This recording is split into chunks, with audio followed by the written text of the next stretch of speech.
Telugu superstar Allu Arjun के लिए राहत की खबर है। एक्टर को तेलंगाना हाई कोर्ट ने अंतरिम जमानत दे दी है। इससे पहले स्थानीय कोर्ट ने उन्हें 14 दिनों की न्यायिक हिरासत में भेजा था। इसके बाद अल्लू अर्जुन ने तेलंगाना हाई कोर्ट का रुख किया, लोअर कोर्ट के फैसले को चैलेंज किया। तेलंगाना हाई कोर्ट ने उन्हें जमानत दी है। इसी बीच ये खबर भी आई कि जिस महिला की भगदड़ में मौत हुई थी, उसके पति ने कहा कि वो केस वापस लेने के लिए तैयार है। उन्होंने कहा कि अल्लू अर्जुन का उस भगदड़ से कोई लेना देना नहीं है। अल्लू अर्जुन को पुष्पा 2 द रूल की स्क्रीनिंग के दौरान भगदड़ में एक महिला की मौत होने के बाद गिरफ्तार किया गया था। पुष्पा 2 द रूल जब से बॉक्स ऑफिस पर आई है, तब से कमाई का तहलका मच रहा है। Insofar as Allu Arjun is concerned, I am not his counsel. That said, Allu Arjun also has been granted interim bail for a period of four weeks. He shall be executing a personal bond of rupees 50,000 with the superintendent of jail at Chanchalguda, and thereafter he'll be enlarged on bail. प्रधानमंत्री नरेंद्र मोदी आज प्रयागराज पहुंचे। महाकुंभ की सफलता के लिए PM Modi ने कुंभ कलश स्थापित किया। प्रधानमंत्री ने 5700 करोड़ की 167 परियोजनाओं का लोकार्पण शिलान्यास किया। इसमें 10 फ्लाईओवर, स्थानीय घाट, रेल और सड़क परियोजनाएं शामिल हैं। इससे पहले प्रधानमंत्री ने गंगा पूजन किया। गंगा पूजन के बाद अक्षय वट की परिक्रमा की। संगम तट स्थित बड़े हनुमान मंदिर पहुंचे। हनुमान मंदिर कॉरिडोर के दूसरे फेज में होने वाले निर्माण कार्य का जायजा भी लिया। हनुमान मंदिर में पूजा अर्चना की। पीएम ने महाकुंभ 2025 के लिए विकास कार्यों का निरीक्षण भी किया। प्रधानमंत्री, राज्यपाल आनंदीबेन पटेल और सीएम योगी आदित्यनाथ के साथ प्रधानमंत्री ने जायजा लिया।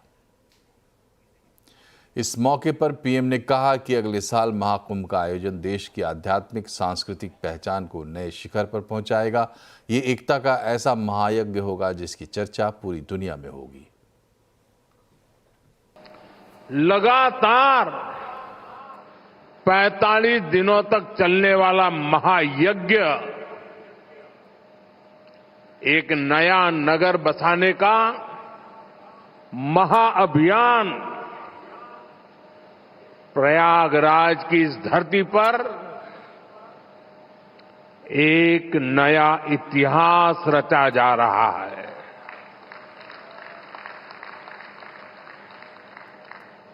अगले साल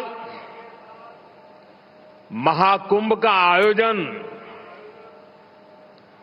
देश की सांस्कृतिक आध्यात्मिक पहचान को नए शिखर पर स्थापित करेगा। और मैं तो बड़े विश्वास के साथ कहता हूं, बड़ी श्रद्धा के साथ कहता हूं, अगर मुझे इस महाकुंभ का वर्णन एक वाक्य में करना हो तो मैं कहूंगा, ये एकता का ऐसा महायज्ञ होगा जिसकी चर्चा पूरी दुनिया में होगी।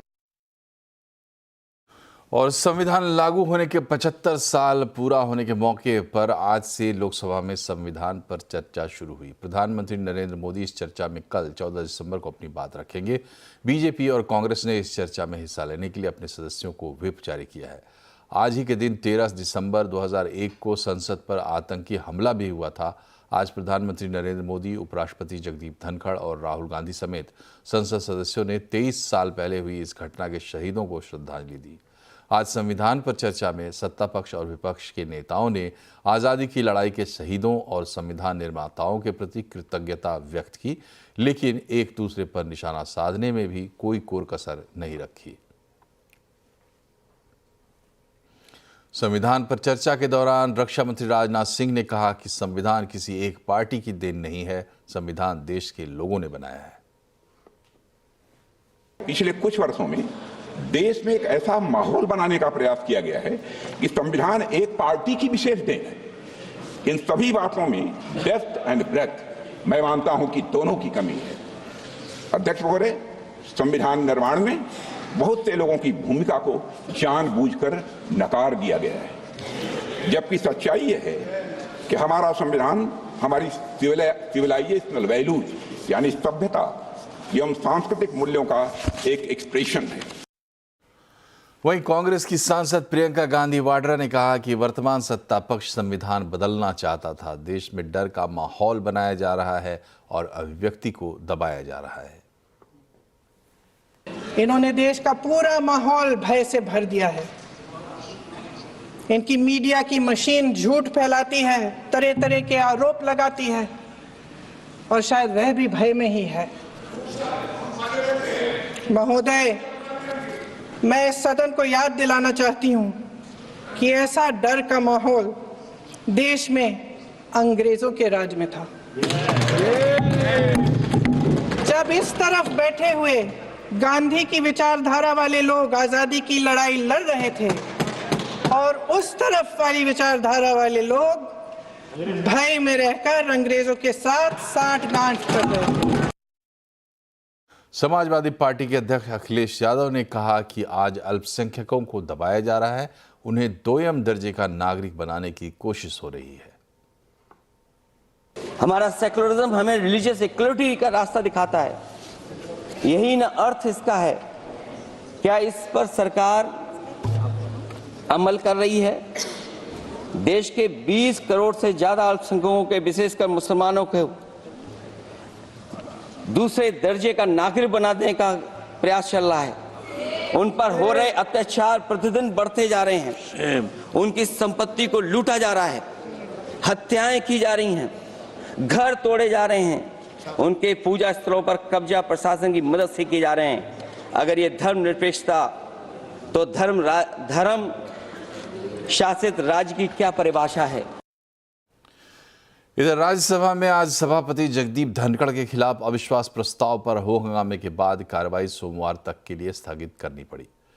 पहले राष्ट्रपति सभापति और उपराष्ट्रपति धनखड़ और कांग्रेस अध्यक्ष मल्लिकार्जुन खड़गे के बीच तीखी नोकझोंक देखने को मिली। सभापति ने अविश्वास प्रस्ताव पर विपक्ष को घेरते हुए कहा कि उनका अपमान किया जा रहा है, लेकिन वो किसान के बेटे हैं और झुकेंगे नहीं। जवाब में खड़गे ने कहा कि सभापति कांग्रेस के सदस्यों का अपमान करते हैं और विपक्ष को टारगेट करने के लिए बीजेपी सदस्यों को प्रोत्साहन देते हैं। किसी भी हालत में कमजोर नहीं पड़ूंगा ना, सबकी सुनूंगा, पूरे दिन सुनूंगा, पर कमजोर नहीं पड़ूंगा। देश के विरुद्ध काम नहीं करने दूंगा, किसान के विरुद्ध काम नहीं करने दूंगा। आप समझ गया, आप बोल नहीं पाए। साइड के मेंबर्स को आप एनकरेज कर रहे हैं और पार्टियों के खिलाफ बात करने के लिए आप कोशिश कर रहे हैं।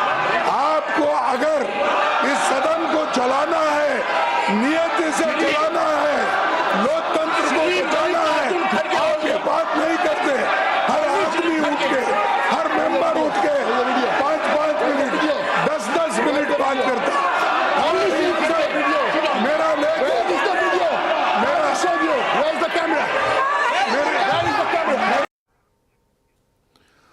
और अब बात करते हैं बाजार की। बाजार में निचले स्तरों से शानदार रिकवरी रही। सेंसेक्स, निफ्टी, बैंक निफ्टी शानदार बढ़त पर बंद हुए। सेंसेक्स 843 पॉइंट चढ़ा और निफ्टी 220 पॉइंट चढ़ा। मिड कैप इंडेक्स नीचे से 950 पॉइंट सुधर कर बंद हुआ है।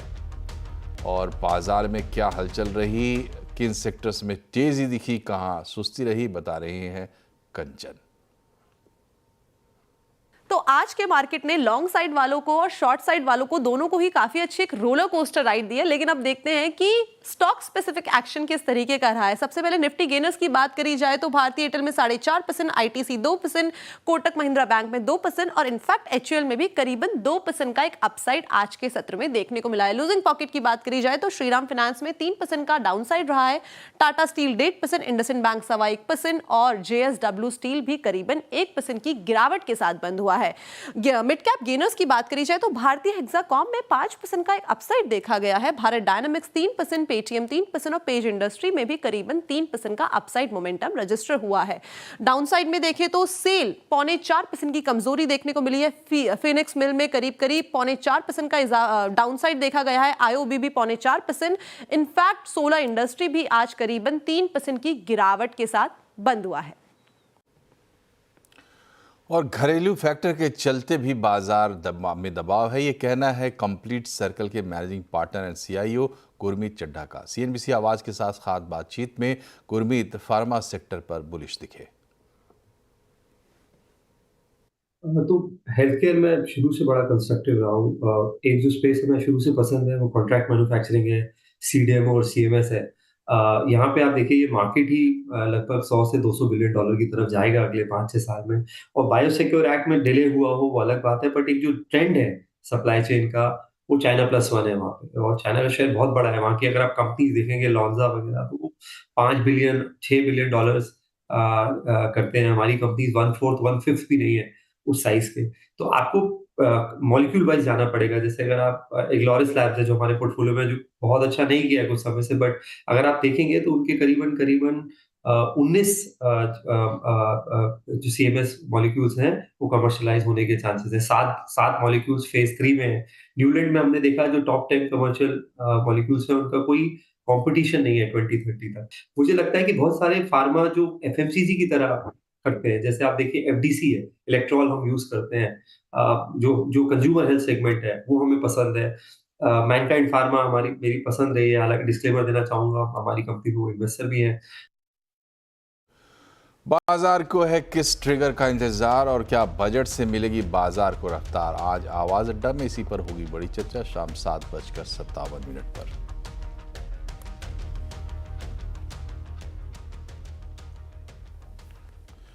यूबीएस ने बैंकिंग सेक्टर पर एक अहम रिपोर्ट जाहिर की है। किन बैंकों का लक्ष्य घटाया और कौन से बैंकों पर बुलिश है, बताने के लिए जुड़ रहे हैं कंचन। बताएं कंचन। यूबीएस की माने तो 3 बैंक इनकी रडार पे हैं जहां पे इन्होंने अपने टारगेट को कट किया है। The first one is IndusInd bank, साथ में एक्सिस बैंक और साथ ही साथ एयू स्मॉल फाइनेंस बैंक। सबसे पहले बात कर लेते हैं इंडसइंड बैंक की, जहां पे इन्होंने 1350 से जो टारगेट कट किया है और अब कर दिया है 1150 का। इनका कहना है कि इसके इन्होंने इनफैक्ट इनके ईपीएस में भी कटौती की है 5% की और 6% की फिस्कल ईयर 25 और 26 के लिए। एक्सिस बैंक के टारगेट 1250 से 1210 कर दिए गए हैं और the same time AU small finance में 750 से 640 कर दिए गए हैं। लेकिन इनके टॉप पिक में 3 बैंक शामिल है, जिसका नाम है एचडीएफसी बैंक, आईसीआईसीआई बैंक और साथ ही साथ फेडरल बैंक। इनका कहना है कि जो कमर्शियल व्हीकल है और बिजनेस लोन है उनके लिए जो नॉन परफॉर्मिंग लोन्स का रेशियो है वो कहीं ना कहीं बढ़ता जा रहा है, जो कि खतरा बन के सामने आ सकता है। रीसेंट क्वार्टर्स में अगर हम देखें तो डिसबर्समेंट के स्टैटिक पूल एनालिसिस से जो पोर्टफोलियो क्वालिटी में गिरावट हुई है ये भी एक बड़ा चिंता का विषय है। इनफैक्ट जो एनपीएल है उसके बढ़ने की संभावनाओं को ध्यान में रखते हुए जो क्रेडिट कॉस्ट एस्टिमेट है उसको भी 2 से 25 बेसिस पॉइंट्स तक बढ़ा दिया गया है। तो ये कुछ फैक्टर्स हैं जिनके चलते ये रेट कट और टॉप बिग बन के सामने आए हैं कुछ बैंक्स। इधर वित्त राज्य मंत्री पंकज चौधरी ने साफ किया है कि जीएसटी काउंसिल में 35% जीएसटी वाले नए स्लैब को लेकर अभी तक कोई चर्चा भी नहीं हुई है। जीएसटी दरों को तर्कसंगत बनाने के लिए कमेटी काम करती रहती है, लेकिन सभी राज्यों के साथ मिलकर सर्वसम्मति से ही फैसले लिए जाते हैं। देखिए, जो आपने 35% की बात कही कि रिकमेंड किया है, ऐसा जीएसटी काउंसिल में कोई निर्णय नहीं हुआ।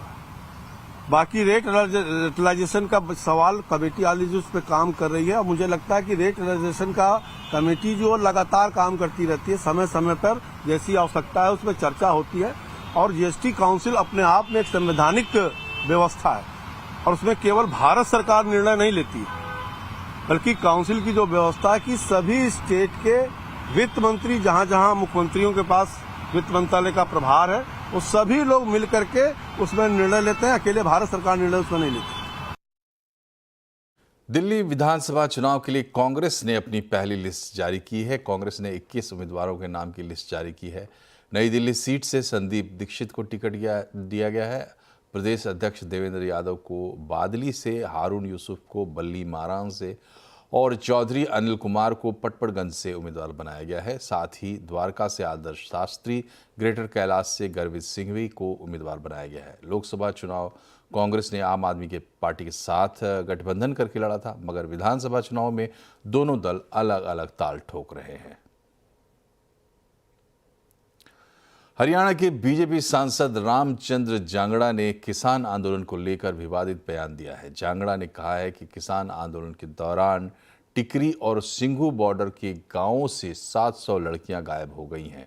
भाजपा सांसद ने नशे को बढ़ावा देने के लिए पंजाब पर आरोप लगाया। कहा कि 2021 से पहले हरियाणा में नशा नहीं था, पंजाब के नशेड़ियों ने हरियाणा में नशा बढ़ा दिया है। अब हमारे नौजवान नशे से मर रहे हैं। जांगड़ा के बयान पर भारतीय किसान यूनियन संघर्ष के राष्ट्रीय अध्यक्ष सरनजीत सिंह ने पलटवार किया है। उन्होंने कहा है कि ऐसे सांसद के खिलाफ सरकार को कार्रवाई करनी चाहिए। सिंघू बॉर्डर और बादरगढ़ बॉर्डर के पास की गांव की 700 लड़कियां गायब हैं। कहां पर गई किसी को पता नहीं। जिन लोगों ने एक आदमी सड़क पास करने की कोशिश करता है, उसकी लाश बॉर्डर के सड़क के बीचों बीच बैरिकेड के ऊपर टांग दी। वो किसान है या कसाई है वो लोग?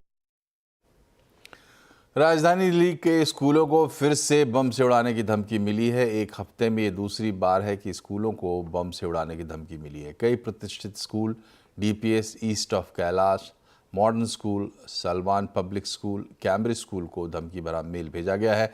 ईमेल में लिखा है कि आपके स्कूल परिसर में कई विस्फोटक हैं और यकीन है कि आप सभी अपने छात्रों के स्कूल में प्रवेश करने पर बार बार उनके बैग की जांच नहीं करते हैं। धमकी मिलने पर मामला सामने आते ही सभी बच्चों को घर भेज दिया गया। फायर डिपार्टमेंट से दमकल की गाड़ियां और दिल्ली पुलिस की टीमें मौके पर पहुंच गई।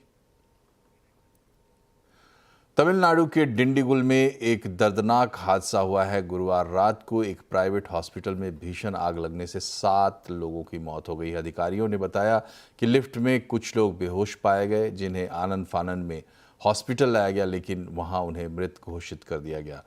जानकारी के मुताबिक बचाव कर्मियों ने अस्पताल के लगभग 30 मरीजों को रेस्क्यू कर लिया। हॉस्पिटल में आग कैसे लगी, इस बात का अभी तक पता नहीं चल पाया। हालांकि शुरुआती जांच में कारण शॉर्ट सर्किट बताया जा रहा है। और यहां रुकते एक छोटे से ब्रेक के लिए, लेकिन खबरें अभी और भी हैं, बने रहिए हमारे साथ।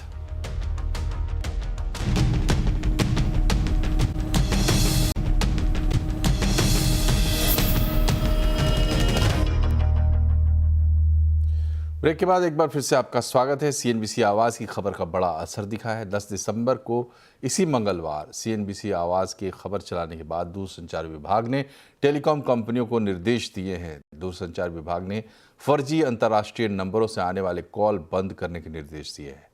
खबर की डिटेल बता रहे हैं असीम मनचंदा। कुछ दिनों पहले हमने अपने दर्शकों को दिखाया था कि किस तरह से फ्रॉड करने वाले अब अंतर्राष्ट्रीय नंबरों का सहारा ले रहे हैं, भारतीय नंबरों से मिलते जुलते नंबरों का इस्तेमाल कर रहे हैं। आपको अंतर्राष्ट्रीय नंबर से कॉल आता है और आपको कहा जाता है कि आपका पार्सल अटक गया है, या फिर कुछ और बहाना बना करके आपके साथ ठगी करने की कोशिश की जा रही है। तो अब दूरसंचार विभाग ने भी उसके ऊपर एक्शन लिया है। दूरसंचार विभाग ने टेलीकॉम कंपनियों को निर्देश दिए कि ऐसे नंबरों को तुरंत ब्लॉक कर दे। ये भी बता दूं कि ये नंबर जो कि 8789 8880 सीरीज से शुरू हो रहे थे, ये नंबर आईटीयू ने किसी भी कंट्री को एलोकेट नहीं किए हैं, लेकिन जो फ्रॉड करने वाले थे वो ऐप के जरिए नंबरों को जनरेट कर रहे थे और भारतीय नंबरों के ऊपर इनकी कॉल को टर्मिनेट कर रहे थे और लगातार लोगों को इससे कॉल्स आ रही थी। तो अब सरकार ने इनके ऊपर एक्शन लिया है और इन नंबरों को तुरंत ब्लॉक करने के निर्देश दे दिए। अभी भी कई नंबरों की सीरीज है जहां पर से लोगों को कॉल आना अभी भी जारी है, +67 सीरीज 0। तो सरकार जल्दी ही उनके ऊपर भी एक्शन लेगी और उन नंबरों को भी ब्लॉक किया जाएगा। असीम मनचंदा, सीएनबीसी आवाज। वेस्टर्न डिस्टर्बेंस के चलते उत्तर भारत में शीतलहर शुरू हो गई है। पहाड़ों पर लगातार बर्फबारी हो रही है। मौसम विभाग ने हरियाणा और पंजाब के लिए ऑरेंज अलर्ट जारी किया है। मौसम वैज्ञानिक डॉक्टर सोम सेन रॉय से खास बातचीत की असीम मनचंदा ने। हमारे साथ इस वक्त मौसम विभाग के साइंटिस्ट डॉक्टर सोमा सेन रॉय हैं। उत्तर भारत में सर्दी की शुरुआत हो चुकी है। हरियाणा पंजाब में ऑरेंज अलर्ट भी जारी किया गया है। मैम, कैसा रहेगा अब तापमान यहाँ का? देखिए अभी भी जैसे नॉर्थ वेस्टर्ली विंड्स चल रही है, मगर साफ मौसम होने के कारण पश्चिम विक्षोभ के लिए जो टेम्परेचर में सडन ड्रॉप हो गया था 4 डिग्री 5 डिग्री का, वो आज रिकवर कर चुके हैं। और दिल्ली के लिए खासकर बात करें तो आज हमारा कोल्ड वेव नहीं है, मगर बाकी पूरे नॉर्थ वेस्ट इंडिया के यानी कि पंजाब, हरियाणा, इधर सीवियर कोल्ड वेव रिकॉर्ड भी किया गया है। और अगले 2 से 3 दिन तक हमारी उम्मीद है कि यहाँ पर सीवियर कोल्ड वेव रहेगी, जिसके कारण से परसिस्टेंस के बेसिस पे अभी ऑरेंज अलर्ट जारी किया गया है। बाकी जो अगर प्लेन्स का देखेंगे पूरा ही येलो दिख रहा है आपको, ये पूरा जो माइनस साइन दिख रहा है ये सारे फॉग के कोल्ड वेव के कारण। तो नॉर्थ इंडिया में ऑलरेडी कोल्ड वेव रियलाइज हो रही है और हमारी उम्मीद है कि कोल्ड वेव आगे भी आती रहेगी 2 से 3 दिन तक। अब मैं फोग की अगर मैं बात करूं तो अगले आने वाले दिनों में लोगों को परेशानी हो सकती है फोग के चलते। देखिए पहली तो बात है फॉग का अगर सिचुएशन देखते हैं तो अभी हमारा नॉर्थ ईस्ट में यानी असम, मेघालय, नागालैंड, मणिपुर, मिजोरम, त्रिपुरा और इंटीरियर उड़ीसा में फॉग रियलाइज हुई है। और हमारी उम्मीद है कि अगले जैसे आज उड़ीसा में रहेगी, मगर असम, मेघालय, नागालैंड, मणिपुर, मिजोरम, त्रिपुरा इन सभी राज्यों में, नॉर्थ ईस्टर्न राज्यों में, पूर्वोत्तर राज्यों में हमारा फॉग कंडीशंस अगले 7 दिन तक ऐसे ही रहे, क्योंकि मौसम में बहुत ज्यादा तब्दीली का उम्मीद नहीं है।